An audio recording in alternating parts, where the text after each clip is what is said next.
Good morning बच्चों। हम लोग द्विघात समीकरण पढ़ रहे थे। लास्ट क्लास में हमने टाइप थर्ड टाइप के क्वेश्चन कैसे होते हैं, उनको द्विघात समीकरण में कैसे कन्वर्ट करते हैं, ये डिस्कस कर रहे थे। उससे रिलेटेड एक प्रॉब्लम भी मैंने डिस्कस की थी। आज हम लोग उसी का एक सेकेंड एग्जाम्पल ले रहे हैं, उसको डिस्कस करेंगे। उसके बाद बाकी कुछ डिटेल्स रह गई हैं द्विघात समीकरण के बारे में, वो देखेंगे। तो क्वेश्चन अपना है कि समीकरण को x के लिए हल करें। Square root of 2x plus 9 minus square root of x minus 4 minus 3 बराबर 0, ये अपना क्वेश्चन है। तो लास्ट लेक्चर में हमने बताया था कि इस टाइप के क्वेश्चन को कैसे करते हैं। सबसे पहला स्टेप हमारा था, स्टेप फर्स्ट था कि दोनों साइड में हम लोग वर्क कर देंगे। लेकिन उसके पहले हमें क्वेश्चन को क्या करना पड़ेगा। देखिए इसमें दूसरी साइड में है 0, इस साइड में है आपके 3 पद, 1 2 3 टर्म है। तो मैं एक टर्म को दूसरी साइड ले जाऊंगा, जो इच्छा हो आपको इसको ले जाए। Square root of 2x plus 9 minus square root of x minus 4 और 3 को हम लोग अब दूसरी साइड में लेके चलेंगे। अब क्या करेंगे, दोनों पक्षों में वर्क कर देंगे। दोनों पक्षों का वर्क करने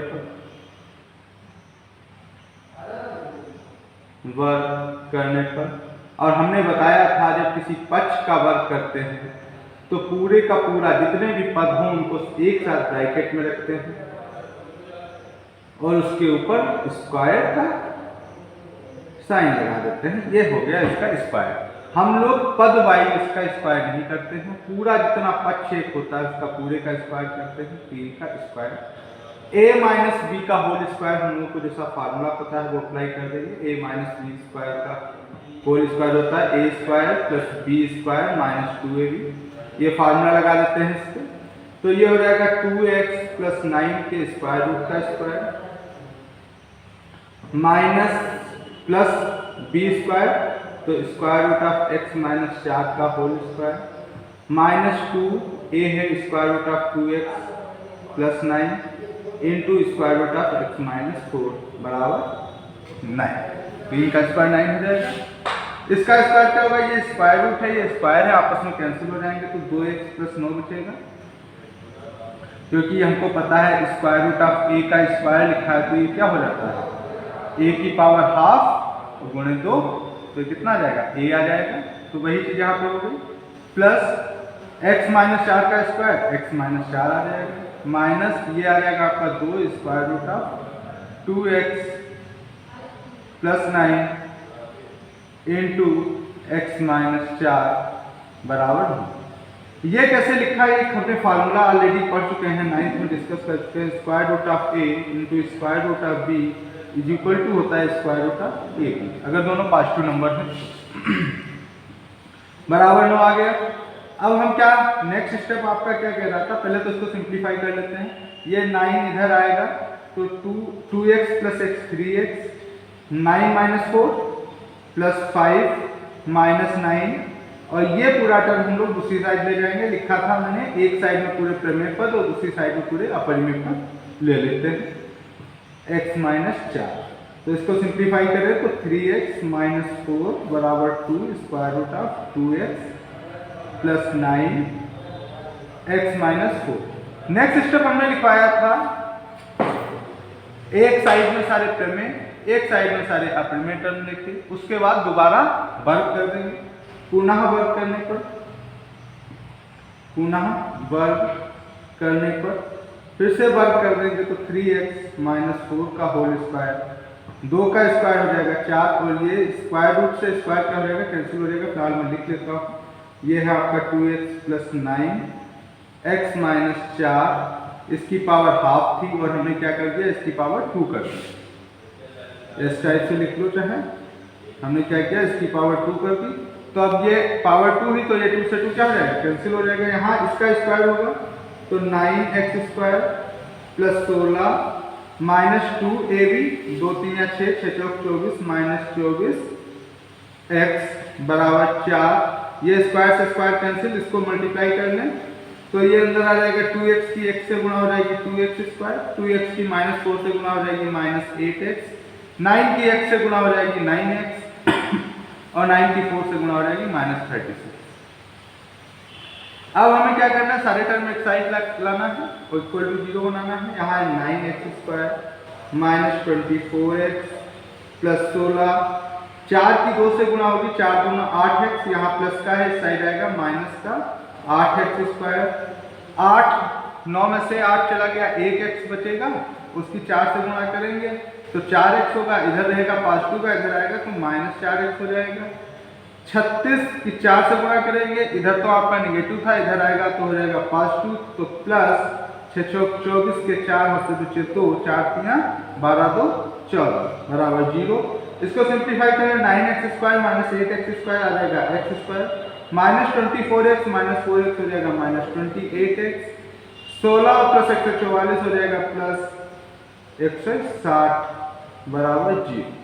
तो हमको देखिए अब ये मिल गई हमारी द्विघात समीकरण। द्विघात समीकरण को हल करने के मेथड हमने कई सारे डिस्कस किए हैं, उनमें से आप कोई भी इसमें लगा सकते हैं। अब इसको अगर हम गुणनखंड विधि से करें तो गुणनखंड विधि में क्या करते हैं, गुणनखंड विधि में हमने बताया था, फिर से मैं डिस्कस कर लेता हूँ। ax² + bx + c की फॉर्म में हमारा क्वेश्चन होता है। हमें क्या करना होता है, b के 2 ऐसे फैक्टर करने पड़ते हैं, इस टाइप से उसको ब्रेक करना पड़ता है जिसका योगफल तो हमारा b आए, लेकिन जिसका गुणनफल, जो 2 नंबर में इसको ब्रेक करते हैं उनका गुणनफल क्या है, आपका x² के गुणांक और अचर पद के गुणनफल के बराबर है। तो यहाँ पे आपका a कितना है, a आपका 1 है, b है -28 और c है आपका 160। तो हमको 2 ऐसे नंबर सोचना है जिनका गुणनफल, जिनका योगफल कितना हो -28 और जिनका गुणनफल कितना हो 160 गुणे 1। AC कितना आएगा, 160 गुणे 1 बराबर 160। अब यहाँ ध्यान देने वाली बात यह है, इनका योगफल है वो -28 चाहिए और गुणनफल 160 प्लस का है, तो योगफल तो माइनस में है और जो गुणनफल है वो पॉजिटिव है। तो गुणनफल पॉजिटिव कब मिलता है, जब दोनों नंबर या तो आपके निगेटिव हो या तो दोनों नंबर आपके क्या हो, पॉजिटिव हो। क्योंकि यहाँ पे हमें जो योगफल चाहिए वो निगेटिव चाहिए, तो दोनों नंबर अगर हम पॉजिटिव लेंगे तो योगफल हमको निगेटिव नहीं मिलेगा, इसीलिए जो दोनों नंबर हम लेंगे वो क्या लेंगे, निगेटिव लेंगे, तो उनका योगफल तो निगेटिव आ जाएगा और जब उनकी गुणा करेंगे गुणनखंड क्या आएगा, उसका पॉजिटिव आएगा। तो देखो -20 और -8 का योगफल -28 आएगा और गुणनफल 160 आएगा। तो x² यहाँ पे हमेशा प्लस लिखते हैं, कोई भी साइन और से मतलब नहीं है। अब इसके जो फैक्टर क्या किया, -20 -8 x प्लस 160 बराबर 0। उसके बाद बताया था, इसको ओपन कर लेंगे, -20x माइनस 8x प्लस 160 बराबर 0। x² 20 से 8 गया, आपका कितना बचेगा, यहाँ से कॉमन ले लें हम लोग, यहाँ से अगर हम लोग x कॉमन ले लें तो यहाँ बचेगा x, यहाँ बचेगा -20। यहाँ से हम लोग 8 कॉमन ले लें, हमको यहाँ पे माइनस चाहिए, जैसा यहाँ पे मिलता है वैसा यहाँ पे बनाना होता है, तो 8 कॉमन ले लें माइनस का, तो x और ये 8 इससे लिया तो -20 बराबर 0। x -20 कॉमन मिल जाएगा, x -8 बराबर 0। तो यहाँ फर्स्ट वाले को देखो x -20 बराबर 0 होगा और x -8 बराबर 0 होगा, तो यहाँ से x बराबर 20 आ गया और यहाँ से x बराबर 8 आ गया। तो इसका जो हल समुच्चय होगा वो क्या है, आंसर क्या आएगा, -20, 8। अब यहाँ पे हमको इसको चेक करने की जरूरत नहीं है, इसके सॉल्यूशन होंगे नहीं होंगे। उसका रीजन क्या है, हमने कल जब एक क्वेश्चन डिस्कस किया था तो उसमें एक x की जो वैल्यू आ रही थी माइनस में आ रही थी। जब आपकी वैल्यू माइनस में आएगी तो उसको आपको चेक करने की जरूरत पड़ेगी कि वो उसका सोल्यूशन होगा कि नहीं होगा।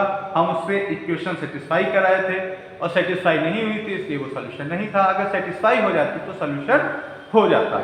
ऐसा क्यों करने की जरूरत पड़ रही, क्योंकि यहाँ पे स्क्वायर रूट है और हमें पता है निगेटिव नंबर का स्क्वायर रूट जो होता है वो काल्पनिक नंबर होता है, इसीलिए हमें इसको चेक करने की जरूरत पड़ रही है। इतना क्लियर है क्वेश्चन। अब इसके आगे हम लोग डिस्कस करते हैं द्विघात समीकरण के मूलों के लक्षण। फिलहाल इस चीज को हम पहले बता चुके हैं, जब मैंने आपको श्रीधराचार्य जी का नियम बताया था तो नियम में आपको x बराबर -b plus minus square root of b square minus 4ac/2a ये फार्मूला बताया था। तो वहाँ पे मैंने एक चीज बताई थी, जो b स्क्वायर माइनस 4ac होता है इसको हम लोग क्या बोलते हैं, विविधकर बोलते हैं। और जो भी आपके रूट्स होंगे, जो मूल होंगे, उनका नेचर किस पे डिपेंड करता है, आपका विविधकर पे डिपेंड करता है, means B square minus 4ac पे डिपेंड करता है।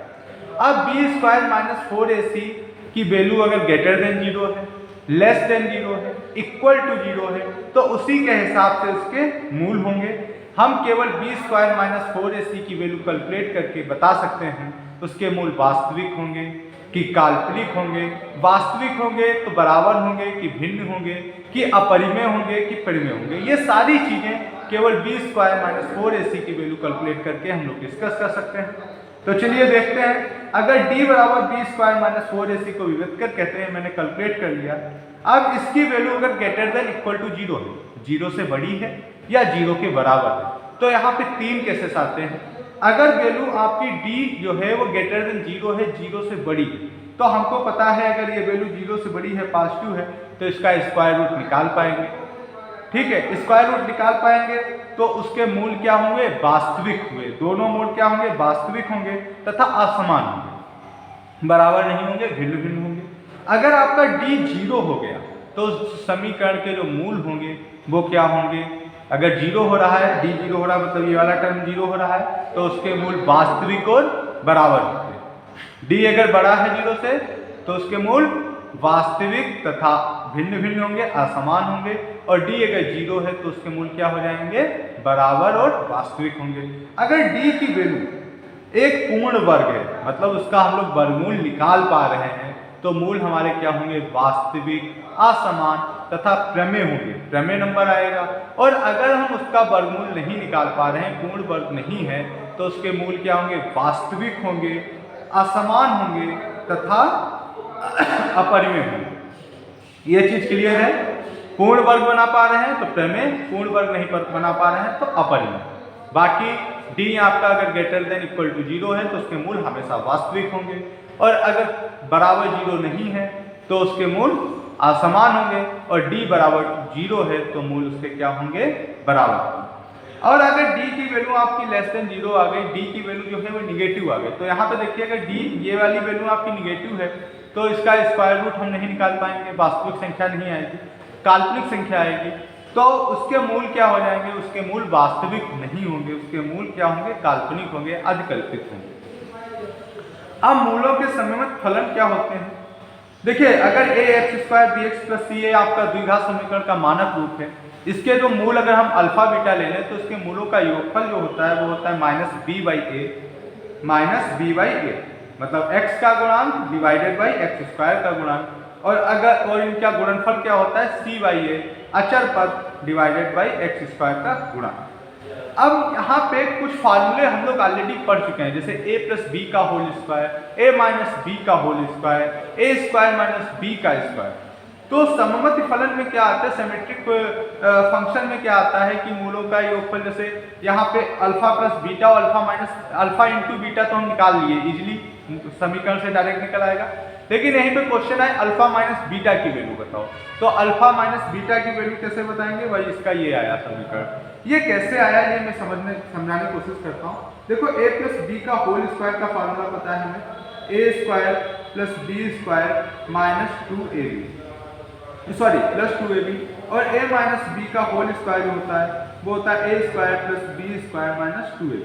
हमें क्या करना है, a - b की वैल्यू बतानी है, तो इस वाले को देखो a × b मूलों का गुणनफल पता है, a + b पता है, मतलब अल्फा + बीटा का पता है, तो यहाँ पे अगर हम a² + b², 2ab को हम लोगों ने क्या किया, जोड़ दिया, और 2ab को घटा दिया, और ये -2ab पहले से था, तो ये क्या आ जाएगा, a + b का होल स्क्वायर -4ab। तो a - b की वैल्यू क्या हो जाएगी, square root of a + b का होल स्क्वायर -4ab। ये चीज तो क्लियर है, इसको समझने में कोई दिक्कत नहीं हो रही है। तो इसी टाइप से देखो ये फार्मूला कहाँ से आया, यहाँ से आया डायरेक्टली। ये अल्फा² + बीटा² का भी फार्मूला कैसे भाई, अल्फा + बीटा का होल स्क्वायर -2 अल्फा बीटा, ये था, इसको इस साइड में ले आया तो a² + b² क्या हो जाएगा, a + b का होल स्क्वायर -2ab। ऐसे कई फार्मूले, कई क्वेश्चन आते हैं। तो सबसे पहले हम ये जो समीकरण हैं a + b का होल स्क्वायर, a - b का whole square, a² - b², a³ - b³ a minus B का whole cube, a plus B का होल क्यूब, ये सारे फार्मूले हम लोग 9th क्लास में पढ़ चुके हैं, उनको एक बार याद कर लीजिए और वहां से डायरेक्ट यहाँ ये क्वेश्चंस हो जाते हैं। इसके आगे चलते हैं, मूल एवं गुणांकों में संबंध। ये फिलहाल मैं अभी भी डिस्कस किया हूँ कि जो आपका ax² bx प्लस c बराबर 0 मानक रूप है द्विघात समीकरण का, इसके जो मूल होंगे, मान लो अल्फा बीटा इसके मूल है, तो उनका योगफल, मूल जो हुए उनका योगफल और इसके गुणांकों के बीच में क्या संबंध है, उनके गुणनफल और इसके गुणांकों के बीच में क्या संबंध है। तो मूलों का योगफल क्या होता है, माइनस बी बाई ए, क्या है ये, माइनस एक्स का गुणांक डिवाइडेड बाई x² का गुणांक, और मूलों का गुणनफल क्या होता है, सी बाई ए, अचर पद अपान x² का गुणांक। इसमें भी कोई डाउट नहीं है, आपको ये याद रखना है ax² bx प्लस c बराबर 0 के मूलों का योगफल माइनस बी बाई ए और मूलों का गुणनफल c बाई ए। अब समीकरण बनाना, अगर आपके किसी द्विघात समीकरण के दो मूल दिए हुए हैं अल्फा और बीटा, तो उसकी समीकरण कैसे बनाएंगे। समीकरण बनाने का बहुत ही इजी मेथड है, फार्मूला होता है x² माइनस मूलों का योगफल इंटू x प्लस मूलों का गुणनफल। वही यहाँ पे लिखा है x² माइनस मूलों का योगफल इंटू x प्लस मूलों का गुणनफल। इसके बाद दो इक्वेशंस हैं आपकी, द्विघात समीकरण दो दिए हुए हैं।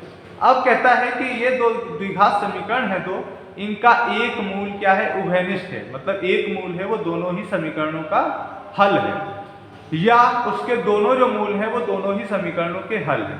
तो वो कैसे फाइंड आउट करेंगे, उसकी क्या कंडीशन होती है। तो पहला है, एक उभयनिष्ठ मूल के लिए शर्त क्या होगी, अगर केवल एक कॉमन रूट है तो उसके लिए शर्त क्या होगी।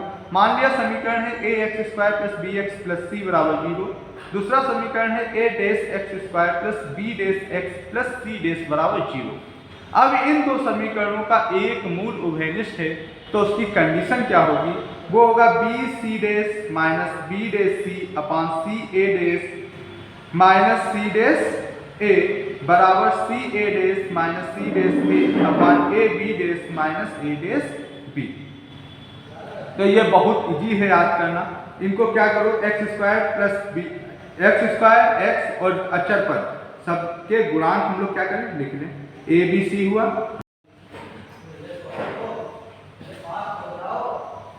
हमने क्या किया, x² x और अचर पद को लिख लिया a b c। सिमिलरली इस x² का गुणांक, x का गुणांक और अचर पद लिख लिया, a डैश b डैश और c डैश।